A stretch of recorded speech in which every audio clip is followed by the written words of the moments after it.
সরকারকে বলবো এখনো সময় আছে। আপনারা শুনছি যে আগামী সোমবার আপনারা আবার জাতীয় সংলাপ রেখেছেন। এই সংলাপ যেন আগের মতো শুধুমাত্র চা নাস্তা খাওয়ার সংলাপ না হয়, প্রত্যেকটা সংলাপ শেষেই একটি সিদ্ধান্ত জনগণকে জানাতে হবে। আমরা সেই সিদ্ধান্তের অপেক্ষায় যে কবে আপনারা বিচার সংস্কার এবং নির্বাচনের নির্দিষ্ট রোডম্যাপ ঘোষণা করবেন। যে আমরা মনে করি যে সরকার 10 মাসে এখনো পর্যন্ত গণহত্যার বিচারে কার্যকরী পদক্ষেপ গ্রহণ করতে পারে নাই। শুধুমাত্র একটি ট্রাইব্যুনালের মাধ্যমে 9 মাস বিচার কার্যক্রম পরিচালিত হয়েছে। এরপরে আরেকটি গঠন করেছে, কিন্তু এখনো পর্যন্ত ফাংশনাল না। বিচার নিয়ে এই ধরনের গড়িমসি এটি জনগণ কোনোভাবেই মানতে পারে না। আমরা শুরু থেকেই বলে আসছিলাম যে 10টি বা 5টি ট্রাইব্যুনাল গঠন করেন। দেখেন, শেখ পরিবারের একজনকে সরকার ধরতে পারে নাই, একজনকেও না। তাহলে গণহত্যার বিচারটা কিভাবে করবে? হাসিনা আদৌ তাকে বাংলাদেশে ফিরিয়ে আনতে পারবে কিনা? সরকারের পক্ষ থেকে বলা হচ্ছে যে আসামি উপস্থিত থাকুক বা না থাকুক, গণহত্যার বিচারের রায় দিয়ে দিবে। এখন সরকারের কাছে যদি মনে হয় যে বিচার মানেই রায় দিয়ে দেওয়া, তাহলে তো আসলে হবে না। আমরা সরকারকে বলবো হাসিনাকে ফিরিয়ে আনার রোডম্যাপ প্রকাশ করেন। প্রয়োজনে আন্তর্জাতিক লবিং তদবির বাড়ান। হাসিনাকে যদি ফিরিয়ে এনে তার সর্বোচ্চ শাস্তি নিশ্চিত না করা যায়, তাহলে গণহত্যার বিচার নিয়ে প্রহসন করা হবে। একই সাথে ওবায়দুল কাদের সহ যারা পালিয়ে গেছে এদেরকেও ফিরিয়ে আনার ব্যবস্থা করতে হবে। আমাদের স্বরাষ্ট্র উপদেষ্টা তিনি বলেছিলেন যে এই যে রাষ্ট্রপতি আব্দুল হামিদ পালিয়ে গেল, যদি তিনি যথাযথ তদন্ত এবং যারা এর সাথে জড়িত তাদের বিচারের মুখোমুখি না করতে পারেন, তিনি পদত্যাগ করবেন। এখনো পর্যন্ত তদন্ত হয়নি, কিভাবে তিনি দেশ ছাড়লেন আমরা কেউ জানি না। এইভাবে সরকারের পক্ষ থেকেই আমার কাছে যেটি মনে হয় যে এই অপরাধীদেরকে, গণহত্যার যারা আসামি, এদেরকে পালিয়ে যেতে সহযোগিতা করা হচ্ছে। সরকারকে বলবো গণহত্যার বিচারে আপনাদের যথেষ্ট ঘাটতি রয়েছে, আপনাদের তৎপরতা নিয়ে সন্দেহ রয়েছে। আপনারা দ্রুত সময়ের মধ্যে নির্বাচন, বিচার এবং সংস্কারের রোডম্যাপ প্রকাশ করুন। আমরা প্রত্যেকটি দল সেটি চাই। এবং গণসংহতি আন্দোলনের পক্ষ থেকে যে সংবিধান সংস্কার সবার নির্বাচনের কথা বলা হয়েছে, আমরা তো সবাই সংস্কার চাই। সংবিধানের সংস্কার ছাড়া নির্বাচন কেউ চায় না।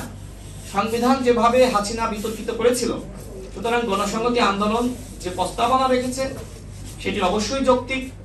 সে বিষয়ে দলগুলোর সাথে আলাপ আলোচনার মাধ্যমে ঐক্যমতের ভিত্তিতে আমরা অগ্রসর হতে পারি। সর্বশেষ যেটি বলবো যে আমাদের ভিতরে অবশ্যই আমরা প্রত্যেকটা দল আলাদা এজেন্ডা রয়েছে, আলাদা কর্মসূচি রয়েছে। সুতরাং আপনি নতুন দল হন, পুরাতন দল হন বা যে দলই হন না কেন, অবশ্যই আপনাকে ঐক্যমতে আসতে হবে।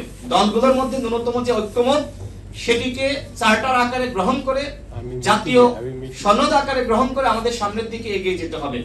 আমাদের দল বা গণসংহতি আন্দোলন বা বিপ্লবী ওয়ার্কার্স পার্টি বা বিএনপি, যার যতটুকু এজেন্ডা বাস্তবায়ন হবে না, আগামীতে আপনি ক্ষমতায় যাবেন, জনগণকে বলবেন ভোটের জন্য যে আমাকে ভোট দেন, আমি ক্ষমতায় গেলে এই সংস্কারগুলো করব।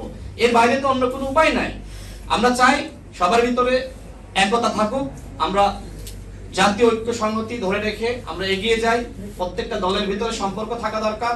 সরকার সেই সম্পর্ক ধরে রাখতে ব্যর্থ হয়েছে। মৃত্যুবার্ষিকী,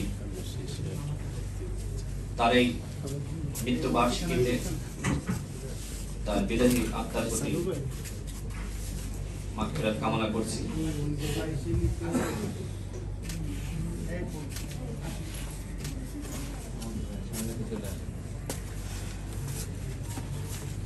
ইতিমধ্যে তার জীবনের উপরে সংক্ষিপ্ত পাঠ গণসংহতি আন্দোলনের পক্ষ থেকে করা হয়েছে। আমরা তার সংগ্রামী জীবনের ইতিহাস সম্পর্কে আগে থেকেই জানি, তারপরে আজকে বিস্তারিত তুলে ধরা হয়েছে। আমরা মনে করি জনাব আব্দুল সালামের যে সংগ্রাম, বিশেষ করে সংবিধান নিয়ে তার চিন্তা, রাষ্ট্র নিয়ে চিন্তা, সেই দর্শন ধারণ করে গণ অধিকার পরিষদ, গণসংহতি আন্দোলন, এখানে আমরা যারা আছি, অন্যান্য দল, গণতন্ত্র মঞ্চের অন্তর্ভুক্ত, আমরা সেই রাষ্ট্র সংস্কারের পথে আমরা নিজেদেরকে ত্বরান্বিত করতে পেরেছি। আমরা দোয়া করি মহান আল্লাহ রাব্বুল আলামিন যেন তাকে জান্নাতবাসী করেন। সাকিব ভাই যেটি বললেন যে গণসংহতি আন্দোলন তাদের পক্ষ থেকে অনতিবিলম্বে বিচার সংস্কার এবং নির্বাচনের রোডম্যাপ দাবি করা হয়েছে। আমাদের দল গণ অধিকার পরিষদের পক্ষ থেকেও আমরা একই ধরনের দাবি জানিয়েছি। সরকারের 10 মাস চলছে, কিন্তু এখনো পর্যন্ত সরকার নির্বাচন নিয়ে সরকারের ভাবনা কি সেই বিষয়ে আসলে আমরা কেউই জানি না। আমাদেরকে অন্ধকারের মধ্যে রাখা হয়েছে। যতবার সরকার প্রধানের সাথে আমাদের সংলাপ হয়েছে, আমরা প্রত্যেকবার বলেছি যে আপনাদের পরিকল্পনা বা রোডম্যাপ প্রকাশ করেন, কিন্তু সরকার কোনো দলকেই গুরুত্ব দেয়নি।